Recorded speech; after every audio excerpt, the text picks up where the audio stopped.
Welcome back to Trippy Commentaries and our WWE RAW reactions. We are recapping an episode that hyped up the main event to SummerSlam even more than it already has been. And most importantly, we celebrated the Hulkster's birthday. Happy birthday, Hulk Hogan. We cannot say it enough in today's episode of RAW Reactions, as we will get to say it one more time because the final thing that happened on tonight's episode involved Hulk Hogan and a bunch of other legends all in the ring at once. So we'll get to that eventually, but we have to start off with a crazy interview between Chris Jericho, Y2J, and his opponent at this year's SummerSlam event, Bray Wyatt. I'm RJ, joined as always by Retro Brett and C-Dub. Corey, I know Michael Cole was supposed to be handling this interview, but Bray Wyatt had some different ideas. Yeah, Bray Wyatt told Michael Cole immediately to leave, begins to interview Jericho himself, goes on to say that he sees in Chris Jericho a child worried that he can't live up to his father's footsteps. Of course, referring to Chris Jericho's father, Ted Irvin, an NHL star for many years with the New York Rangers. Bray Wyatt was getting crazy psychological here. Jericho kind of saying nothing with a scowl on his face. Bray Wyatt says, "Chris, I am a monster. I am the eater of worlds. The only way you can help someone is to hurt them." He says he has hurt a lot of people, and he is not the least bit sorry. He cannot resist it. He has no conscience. He hates everything that this entire world has created. Bray Wyatt is like Jake Roberts turned up to 11 here. He doesn't have to scream or yell to be entertaining. You can tell he really lives the gimmick. Jericho finally responds by telling Bray that he is no savior. However, he is a survivor. And this Sunday at SummerSlam, he's going to survive. He's going to follow the buzzards, grab them, shove them down Bray Wyatt's throat, and shut him up for good. Guys, this was another awesome interview segment that really does a great job of building up the SummerSlam match.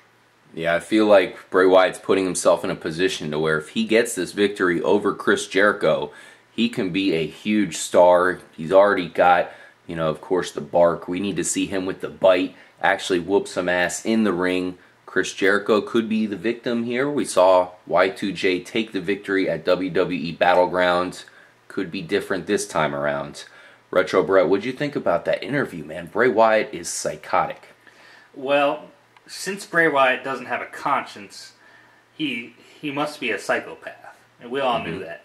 But as always with anything involving Bray Wyatt, it's really, really super creepy and just weird. And like Corey said, Chris Jericho didn't really have many words, but those words were powerful. Yeah, I love the quote he said there. Basically, he said, he promised to shove the buzzards down Bray Wyatt's throat. That was pretty awesome. Definitely a guy not to fuck with here, Chris Jericho. He is a huge star. I feel like he could be a potential champion here if they wanted to. He's that good. And we'll see what happens here in this matchup with Bray Wyatt. We will be previewing it, of course, at our WWE SummerSlam preview, which we will record right after this episode. AJ Lee showed up here. She has fully recovered from her whiplash that she got as Paige, I guess, pushed her off of a stage.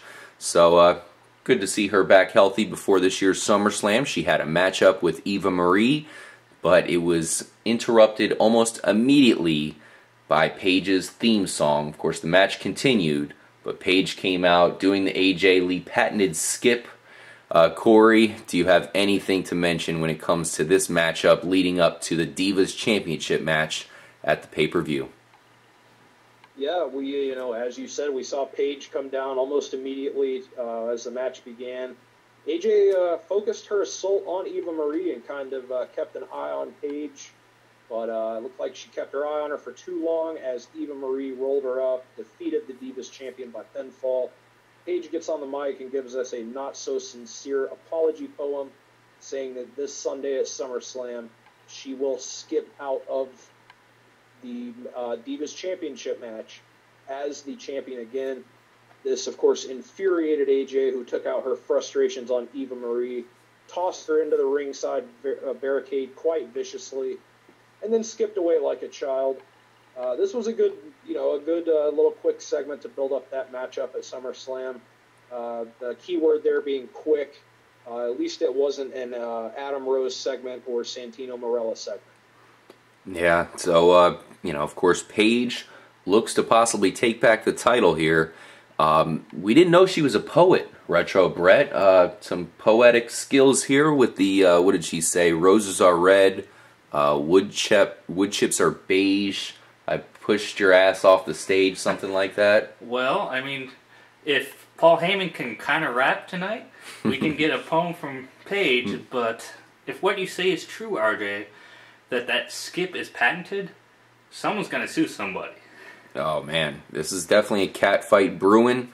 The frenemies are about to go off on one another because it seems like they're pushing this matchup at SummerSlam, so I don't expect it to be one of those brush-by matches. Hopefully not. I think it could be a good one. I'm a Paige fan, and I want them to improve her personality out there. I don't totally like what they're doing. We'll see what happens at SummerSlam. And as I already mentioned, we'll give you our predictions on our preview. John Cena came out and gave his promo. This was a very passionate speech. I gotta say, man, this was extremely impressive here. John Cena gave me a little bit of faith that he could win this thing. I know he seems to think himself that he's going to get his ass kicked, but it doesn't matter how much he gets his ass kicked. He's going to come out with the victory anyways. Corey, you have to be impressed by this speech that John Cena gave tonight. I was, absolutely, man. The champ was on fire on the mic, as he usually is. He came out to a mixed reaction as usual, gave us his best Paul Heyman imitation, and talked about how everyone's saying this Sunday he does not stand a chance. John Cena goes on to say that he won't lay down for Brock Lesnar because he doesn't deserve the WWE Championship. Cena goes on to talk about some of the reasons he doesn't like Brock Lesnar. Lists all the different chants that he's heard over the years, from "You Can't Wrestle" to "Let's Go Cena," "Cena Sucks." And, man, I got to say the Portland crowd was right behind him every time, repeating them. They were super into this interview, this promo here. Cena went on to say that there's a group of us out there, I think he might be talking about me, who say and keep asking, when will John Cena turn? When is enough enough? When will he become fed up? Stop being all about the wristbands and T-shirts and unleash hell. John Cena goes on to tell us that this Sunday he is fighting a beast in Brock Lesnar, and to conquer a beast, you have to become one. We will see that John Cena this Sunday, and by any means, he will keep the title out of Brock Lesnar's hands. He went on and kind of touched on the fact that Brock Lesnar said to kick off Raw that this is his house, that we all belong to him. But in Cena's mind, this house was, and always will belong to us, the fans. He says to Brock Lesnar, if this is your house, I'm in your living room. Come on down and kick me out. No Brock Lesnar. Cena continues to beg Lesnar to come on down and take him out. We actually heard a rare, huge, it seemed like the majority of the crowd was chanting for John Cena at this point, which was certainly surprising. Still no Brock Lesnar. Cena goes on to say that he is going to make history at SummerSlam and conquer the Conqueror. He will be the one that beats the one. Damn, guys, I cannot wait for this main event. Yeah, man. Cena showed a lot of passion here. Retro Brett, I know you're a big John Cena fan. You've seen it all when it comes to John Cena. You've seen all of his speeches. You've seen all of his big matchups. I think we've seen a little bit extra out of him tonight. What do you think about, I guess we'll call it a performance that he put on tonight and his persona heading into the big match? Well, I agree with you there, RJ. It's this speech seemed to be a little different than his usual build-up, high-energy type deal. Mm-hmm. He was definitely talking about his reaction with the fans, and he, like Corey said, he was listing all his the various chants that go on. Both good and bad. Yeah, and I think that endeared him to the crowd even more, somewhat. It did. And he definitely had some strong words for Brock Lesnar, but talk is cheap, and you got to back it up when it comes to fight time. Cena thinks he's going to get his ass kicked. Lesnar seems to know that Cena's going to get his ass kicked. So, it seems to be a foregone conclusion that he will. Will he win anyways? We will find out very soon. We have some terrible news, guys. Brie Bella is going to jail. Corey, what the fuck happened here? Well, we earlier in the night we had that big confrontation with Daniel Bryan's physical therapist, Megan. Brie Bella comes out to the ring ready to face off with Stephanie McMahon in her ring gear. Stephanie comes out on the entrance ramp, clearly not dressed to wrestle, and announces to us that it seems that Megan, Daniel Bryan's physical therapist, has decided to press charges for Brie Bella attacking her earlier. Brie gets arrested. Stephanie taunts her. Lame, lame, lame. Why did this have to take up that much more time? Again, at least it wasn't an Adam Rose segment. Or Bo Dallas. Yep, definitely very crazy stuff here. It was a pretty bad day for Brie Bella, Retro Brett. Yes, well, going back to the first segment involving Brie Bella and Stephanie McMahon, and this one, I sniffed them both out like right away, and I was like, damn it, that's where they're gonna go. It's like grown time, bathroom break, and make a sandwich. Sure enough, that's what happened, and well, all we can hope for is Brie Bella post bail in time for the match this Sunday. Oh man, I can't believe they repeated this thing again with having someone getting arrested. You cannot keep doing this. They can't open up this box of worms here. I mean, if these guys can get arrested, there's a hell of a lot of guys that can get arrested when it comes to wrestling. For example, if anybody laid their hands on Hulk Hogan tonight or one of the other guys, potentially they can get arrested. So, pretty stupid to even throw that in here.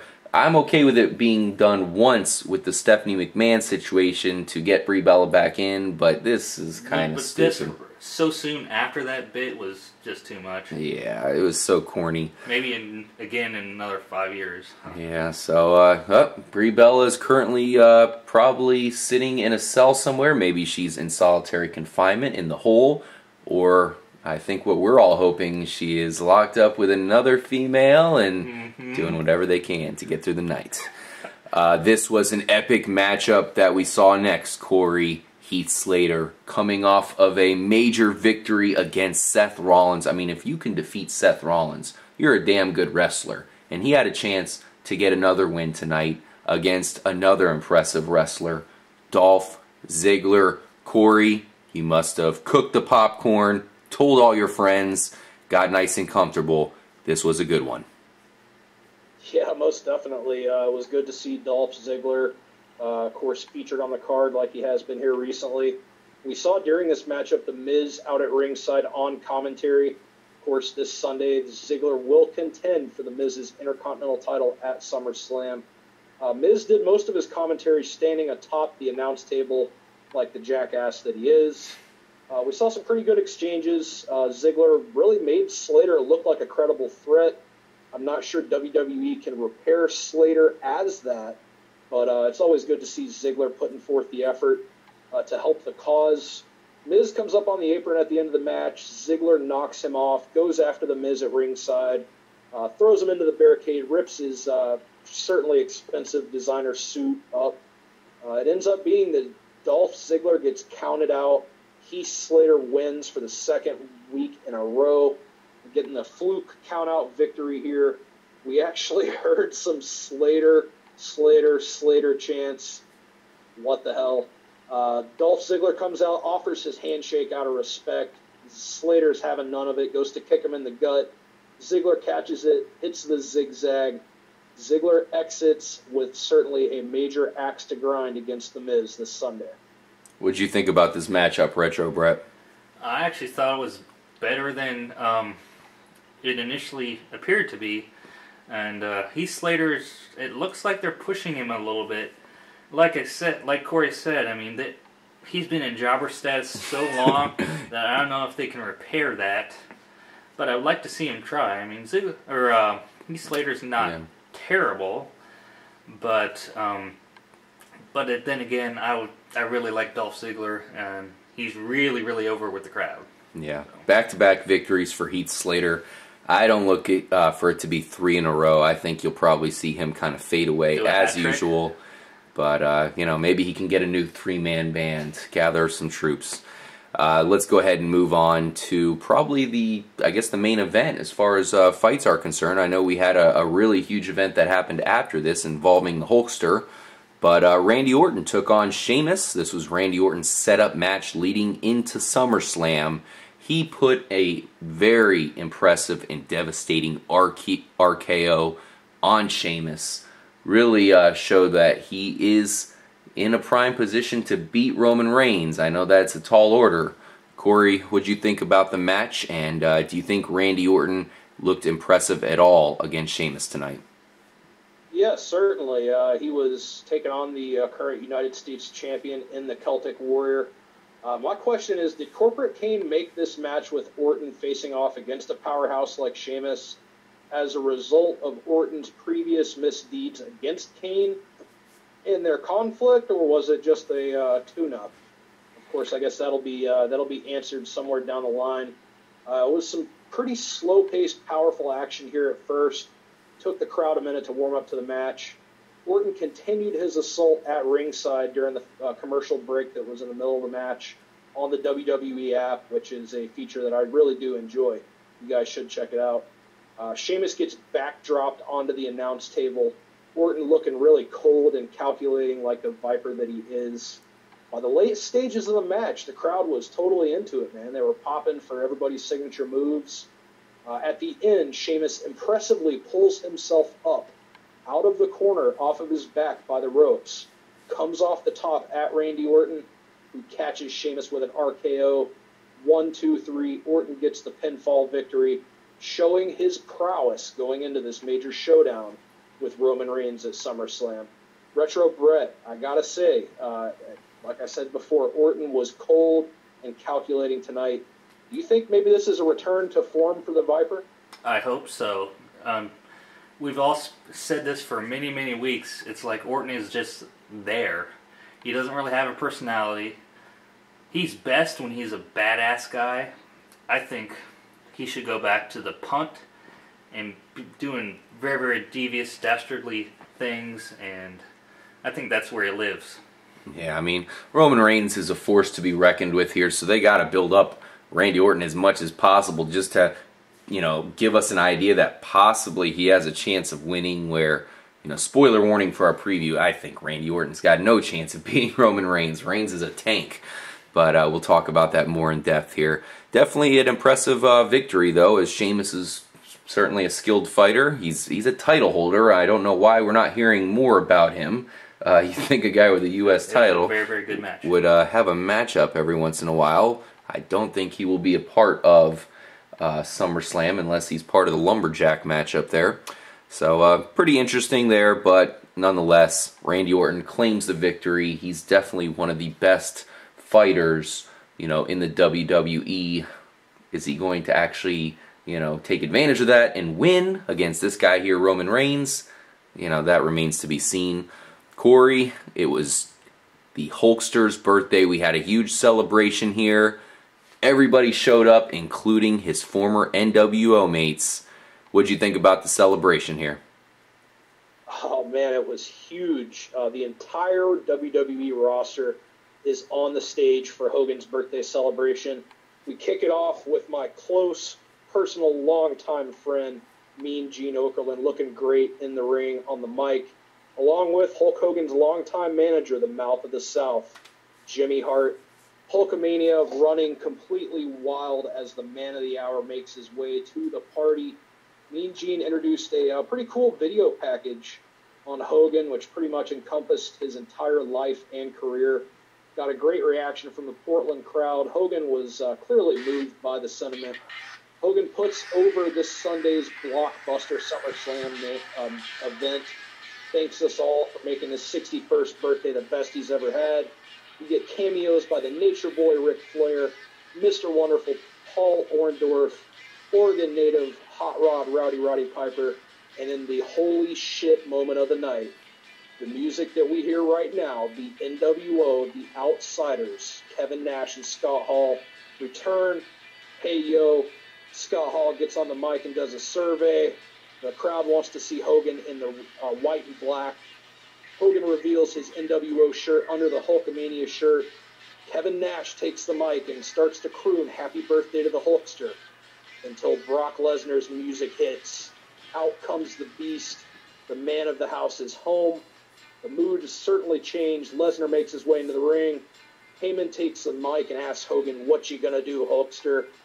Lesnar says, "Party's over, Grandpa." Gets up in Hogan's face. Out comes John Cena to a huge reaction from the Portland crowd to close Raw, staring down Lesnar. Lesnar just smirks and exits the ring. Cena holds his ground here tonight, guys, in the ring with all these legends as Lesnar exits. I said it once, I'll say it again. I cannot wait for SummerSlam this Sunday.